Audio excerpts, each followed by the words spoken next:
Quando a primeira parede de lama atravessou o Nepal, parecia que o rio já havia liberado toda a sua força.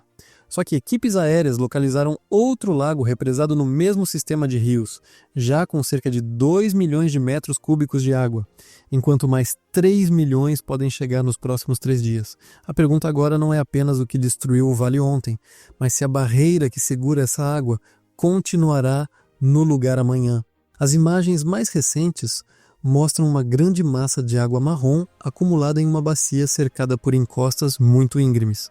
Arbustos e árvores já foram parcialmente submersos. Na parte mais baixa, rochas, lama e outros detritos formam uma barreira irregular, sem qualquer estrutura de concreto, comporta ou sistema de controle. É uma barragem criada pela própria montanha, e ela já está transbordando. Esse novo lago apareceu próximo à confluência dos rios Shkochen, Kola e Purepu Tsangpo, na zona de fronteira entre o Tibete e o Nepal. Esses cursos de água descem das montanhas, juntam-se e alimentam o Bhotekoshi, que depois segue em direção ao rio Trishuli. Portanto, qualquer liberação repentina não ficaria parada naquele ponto remoto. A água encontraria um corredor natural e avançaria na direção das mesmas comunidades, estradas e equipes que ainda tentam lidar com os efeitos da primeira enxurrada. Segundo informações divulgadas a partir do Ministério de Recursos Hídricos da China, o lago continha aproximadamente 2 milhões de metros cúbicos na manhã de quinta-feira. Para imaginar essa escala, seria água suficiente para encher cerca de 800 piscinas olímpicas. Mas o número que realmente chamou a atenção foi a previsão para os 3 dias seguintes. Outros 3 milhões de metros cúbicos podem entrar nesse sistema. Isso equivale a aproximadamente 1.200 piscinas olímpicas adicionais descendo das montanhas em direção a uma barreira feita apenas de material solto.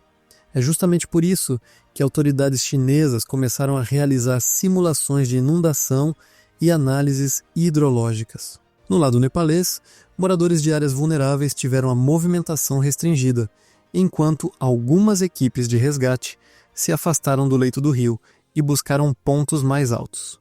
Uma dessas equipes, formada por 13 pessoas, decidiu abandonar a zona baixa depois que o novo alerta foi emitido. Eles estavam ali para procurar sobreviventes, mas perceberam que poderiam se transformar em novas vítimas se outra onda surgisse sem aviso. Só que existe uma diferença muito importante entre dizer que 3 milhões de metros cúbicos chegarão ao lago e afirmar que todo esse volume ficará armazenado. O lago já está transbordando. Isso significa que uma parte da água pode estar encontrando uma saída e seguindo o rio abaixo de maneira contínua. Portanto, não podemos simplesmente somar 2 milhões com 3 milhões e declarar que haverá um reservatório de 5 milhões de metros cúbicos. Essa conta seria atraente para uma thumbnail, mas cientificamente estaria errada. O volume final dependerá da quantidade de água que entra, da quantidade que consegue sair e, principalmente, da forma como essa saída modifica a barreira. E é aí que o transbordamento se torna um paradoxo. Por um lado, uma saída gradual pode impedir que o nível suba indefinidamente. Por outro, a água concentrada sobre uma barragem de lama, blocos e gelo pode começar a remover os grãos menores, abrir um canal e aprofundá-lo rapidamente. Quanto mais fundo o canal fica, mais água consegue passar. Quanto mais água passa, maior pode ser a erosão. Em alguns casos, esse processo encontra um equilíbrio e o lago drena lentamente. Em outros, a abertura cresce até que uma parte significativa da barreira cede. Ninguém pode observar apenas a superfície da água e saber com certeza qual desses caminhos será seguido. Por isso, o monitoramento precisa continuar durante todo o dia e toda a noite. Barragens naturais podem falhar de maneiras diferentes. A água pode passar por cima e cortar a parte superior. Pode infiltrar-se entre os detritos e criar pequenos túneis internos, um processo conhecido como erosão regressiva. Um novo bloco de rocha ou gelo pode cair dentro do lago e produzir uma onda capaz de ultrapassar a barreira. também existe a possibilidade de uma liberação parcial, seguida por outro represamento alguns quilômetros abaixo. Em um vale tão estreito, o perigo não está concentrado em um único ponto. A previsão de chuva para a região aumenta-lhe a preocupação, porque acrescenta água a um sistema que já está reorganizado e difícil de medir. Isso não significa que a barreira romperá nessa data. Significa apenas que o período de maior pressão pode ainda estar pela frente, exigindo vigilância contínua e rotas de retirada preparadas. Existe aqui um problema que brasileiros conhecem por outro contexto. Na Serra do Mar, por exemplo, um deslizamento pode bloquear temporariamente um córrego em um vale estreito. A água começa a se acumular atrás da terra e das árvores. Quem está abaixo pode ver apenas uma redução estranha no nível do rio e acreditar que a situação melhorou.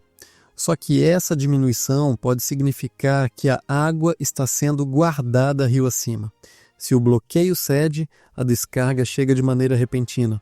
No Brasil, órgãos como o CEMADEM combinam chuva, nível dos rios, umidade do solo e movimentos de encosta para tentar reconhecer esse tipo de cadeia.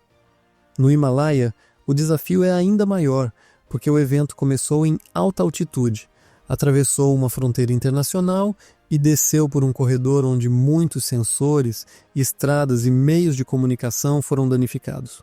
Um alerta precisa cruzar a fronteira mais rápido que a água. E essa talvez seja a maior lição dessa segunda descoberta. O perigo não terminou quando a primeira onda passou. Em desastres de montanha, a paisagem continua mudando depois do impacto inicial. Rios procuram novos caminhos, lagos surgem, barreiras começam a vazar.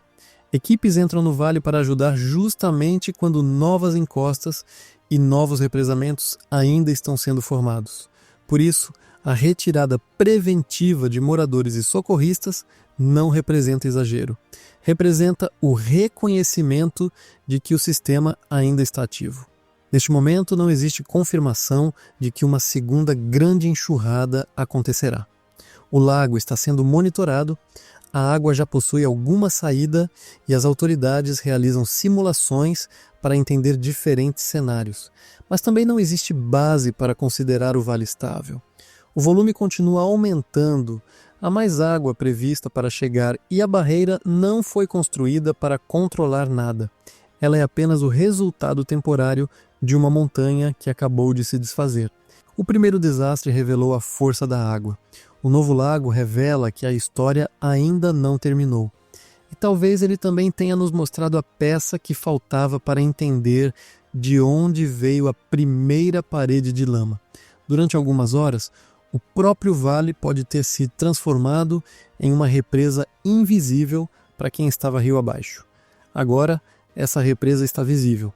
A pergunta é por quanto tempo ela continuará de pé.